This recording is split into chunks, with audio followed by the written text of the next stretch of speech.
নমস্কার বন্ধুরা, আজ আপনাদের সামনে একদম চমকানো একটি রেসিপি নিয়ে চলে এসেছি। তো আজকের এই রেসিপিটি কিন্তু একদম চমক এনে দেবে। তো নমস্কার বন্ধুরা, নীলা রান্নাঘরে আপনাদের সবাইকে অনেক অনেক স্বাগত জানাই। তো আশা করি সবাই খুব ভালো আছেন ও সুস্থ আছেন। তো চলে এসেছি আজকে আপনাদের সামনে একদম চমকানো একটি রেসিপি নিয়ে। তো দেখুন বন্ধুরা, এইখানে এই গোলাপ ফুলটা দেখতে কতটা সুন্দর। এটা কিন্তু আমাদের বাগানের গোলাপ ফুল। তো ফুলটা আপনাদের কেমন লাগলো অবশ্যই কমেন্টে জানাবেন।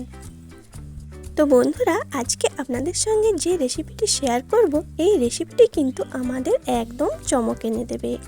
তো আপনাদের অনুরোধ রইল ভিডিওটি স্কিপ না করে প্রথম থেকে শেষ পর্যন্ত দেখার জন্য।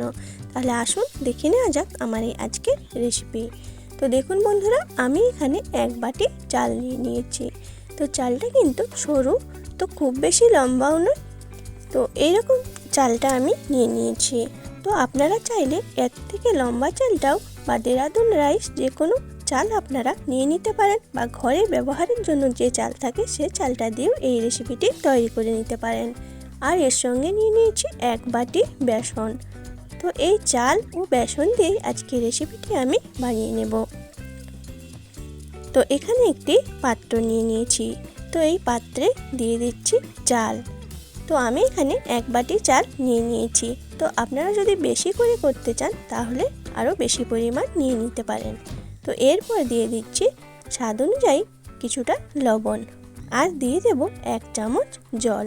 তো এই লবণ ও জলটা দিয়ে বেশ ভালোভাবে মেখে নেব। তো ভালোভাবে মেখে নিয়ে প্রায় 10 মিনিটের জন্য রেখে দেব। তো এই চালে লবণটা দিলে এইটা খেতে কিন্তু বেশ নোনতা নোনতা লাগবে আর ভালো লাগবে। তো দেখুন বন্ধুরা, খুব বেশি কিন্তু জল দেওয়া যাবে না, প্রায় সেম এই অনুযায়ী জলটা দিয়ে নিতে হবে। তো এরপর বেসনটাকে একটা পাত্রে ঢেলে নিচ্ছি। তো এরপর দিয়ে দেব কিছুটা লবণ ও দিয়ে দেব কিছুটা জোয়ান। এই জোয়ানটা কিন্তু আমি হাত দিয়ে ঘষে দিয়েছি। তো এই জোয়ানটা কিন্তু হজমের পক্ষে খুবই উপকারী। তো এরপর জোয়ান ও লবণটা খুব ভালোভাবে মিশিয়ে নিচ্ছি। তো জোয়ান ও লবণটা খুব ভালোভাবে মিশিয়ে নিয়ে দিয়ে দেব এক চামচ সাদা তেল। তো এই রেসিপিতে এই ময়ানটা কিন্তু বেশ ভালোভাবে দিয়ে নিতে হবে। তো আমার চ্যানেলে যারা নতুন বন্ধু, যদি আমার ভিডিওটি ভালো লেগে থাকে তাহলে অবশ্যই আমার চ্যানেলটি সাবস্ক্রাইব করে পাশে থাকা বেল আইকনটি অন করে দেবেন, যাতে আমি কোনো ভিডিও ছাড়লে তার নোটিফিকেশান আপনাদের কাছে পৌঁছে যায়।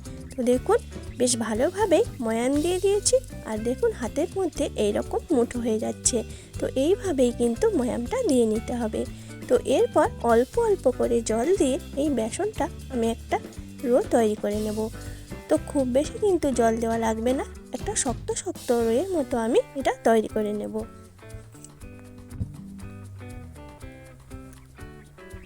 তো বন্ধুরা, অবশ্যই আপনারা এইভাবে বাড়িতে একবার এই রেসিপিটি বানিয়ে দেখবেন। অত্যন্ত অসাধারণ একটি রেসিপি, খেতে কিন্তু দুর্দান্ত লাগে।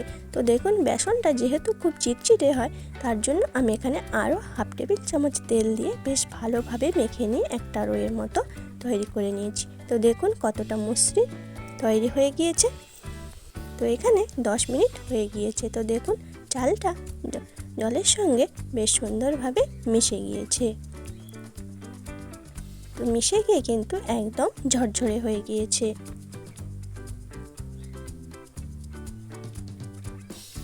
তো এরপর ওভেনে একটি কড়াই বসিয়ে দিয়েছি।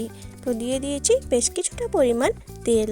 তো তেলটা কিন্তু আমি আগের থেকেই বসিয়ে হাই হিটে গরম করে নিয়েছি। তো বন্ধুরা, তেলটা কিন্তু একদম হাই হিটেই গরম করে নিতে হবে। আর নিয়ে নিয়েছি বাটিতে অল্প করে চাল। আর দেখুন এইখানে একটি পাত্রে একটি কাগজ দিয়ে নিয়েছি।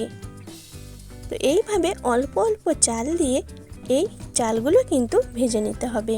তো এর জন্য একটা স্ট্রেনার নিয়ে নিয়েছি, আর স্ট্রেনারটা তেলের মধ্যে দিয়ে চালটাকে ডুবিয়ে খুব সুন্দরভাবে এইভাবে ঠিক ভেজে নিতে হবে।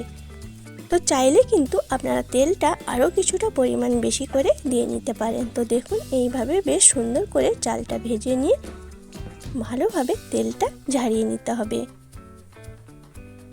তো বন্ধুরা, খুব সহজেই কিন্তু এই রেসিপিটি বানানো হয়ে যায়। তো দেখুন ঠিক এইভাবে সুন্দর করে চালটা কিন্তু ভেজে নিতে হবে। তো এরপর চাল ভাজাগুলো আমি পাত্রে ঢেলে নিচ্ছি। তো আরও একবার আপনাদের দেখিয়ে দিচ্ছি। তো স্ট্রেনারটাকে এইভাবে তেলের মধ্যে ডুবিয়ে দিয়ে অল্প অল্প করে চাল দিয়ে এইভাবে একটা চামচ দিয়ে নাড়িয়ে নাড়িয়ে সুন্দর করে ভেজে নিতে হবে। তো সমস্ত চালগুলোই একইভাবে আমি ভেজে নেব। তো দেখুন বন্ধুরা, সমস্ত চালগুলোই অল্প অল্প করে দিয়ে একইভাবে ভেজে নিয়েছি।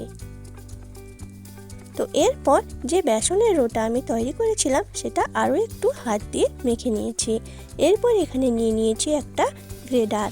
তো এই গ্রেডারে এইবার চাপ দিয়ে দিয়ে এইভাবে বেসন থেকে ঝুড়িগুলো তৈরি করে নেব। তো দেখুন ঠিক এইভাবে চাপ দিলে ঝুড়িগুলো তৈরি হয়ে যাবে আর আস্তে আস্তে তেলের মধ্যে পড়ে যাবে। তো এইভাবে করে একটু হাত দিয়ে নাড়া দিলে এগুলো কিন্তু তেলের মধ্যে পড়ে যাবে। তো এই সময় কিন্তু গ্যাসের আঁচটা একদম লো ফ্লেমে রাখতে হবে।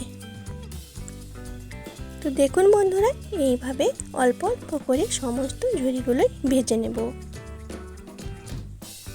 তো বন্ধুরা, এই রেসিপিটি কিন্তু আপনারা বাড়িতে বানিয়ে যখন তখন বা চায়ের সঙ্গে অনায়াসে খেতে পারেন, বা কোথাও বেড়াতে গেলে কিন্তু এই রেসিপিটি তৈরি করে নিয়ে যেতে পারেন আর অনায়াসেই খেতে পারেন। তো দেখুন ঝুড়িগুলো কতটা সুন্দর হয়েছে। তো এইভাবে সমস্তগুলোই আমি ভেজে নেব।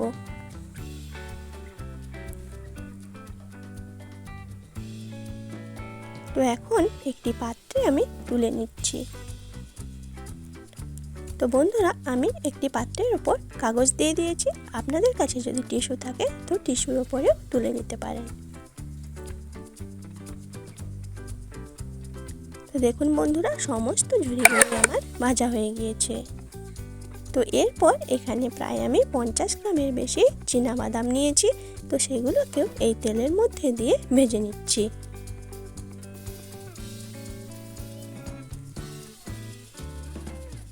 তো এইভাবে একটু নেড়ে চেড়ে সব বাদামগুলোকে আমি ভেজে নিয়েছি।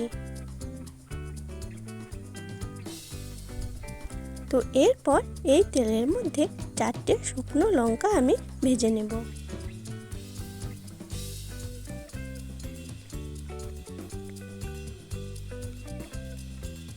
তো দেখুন বন্ধুরা, লঙ্কাগুলো খুব সুন্দরভাবে ভাজা হয়ে গিয়েছে।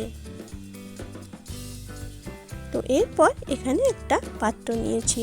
তো এখানে নিয়ে নিচ্ছি হাফ টেবিল চামচ লঙ্কার গুঁড়ো, হাফ টেবিল চামচ চাট মশলা ও নিয়ে নিচ্ছি হাফ টেবিল চামচ আমচুর পাউডার। তো এই মশলাটা তৈরি করে এই চাল ভাজার সঙ্গে মিশিয়ে নেব। এতে করে এই চাল ভাজাটা খেতে কিন্তু আরও চটপটা হয়ে যাবে। তো দেখুন খুব ভালোভাবে মিশিয়ে নিচ্ছি।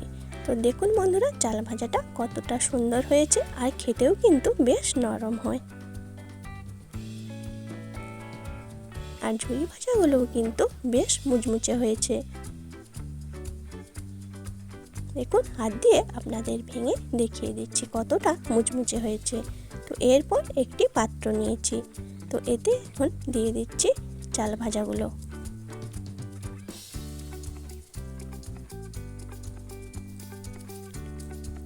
তো এরপরে দিয়ে দিচ্ছি ঝুড়ি ভাজা।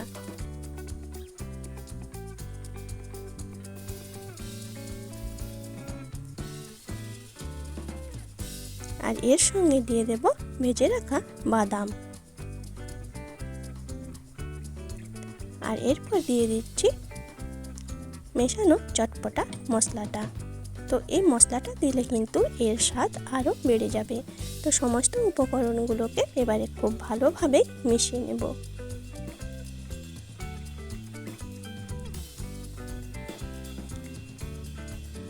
তো সমস্ত উপকরণগুলোকে খুব ভালোভাবে মিশিয়ে নিচ্ছি।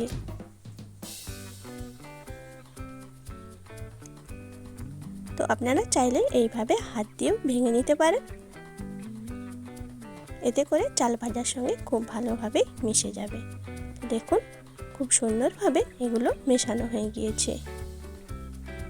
তো এরপরে আমি যে লঙ্কাটা ভেজেছিলাম সেটাই দিয়ে দিচ্ছি। তো এখানে কিন্তু লঙ্কার গুঁড়ো অল্প করে দেওয়া আছে, যদি কেউ বেশি ঝাল খেতে চায় তাহলে কিন্তু চাল ভাজার সঙ্গে এইভাবে লঙ্কা ভাজা দিয়েও খেতে পারে। তো কেমন লাগলো বন্ধুরা আমার এই আজকের রেসিপিটি অবশ্যই কমেন্টে জানাবেন। ভালো লাগলে একটি লাইক করে চ্যানেলটি শেয়ার করে দেবেন। আর এরকম নিত্য নতুন রেসিপি পেতে অবশ্যই আমার চ্যানেলটি সাবস্ক্রাইব করে পাশে থাকা বেল আইকনটি অন করে দেবেন, যাতে আমি কোনো ভিডিও ছাড়লে তার নোটিফিকেশান আপনাদের কাছে পৌঁছে যায়। তো সবাই ভালো থাকবেন, সুস্থ থাকবেন। চলে আসবো আরও কোনো নতুন রেসিপি নিয়ে। সম্পূর্ণ ভিডিওটি দেখার জন্য অনেক অনেক ধন্যবাদ।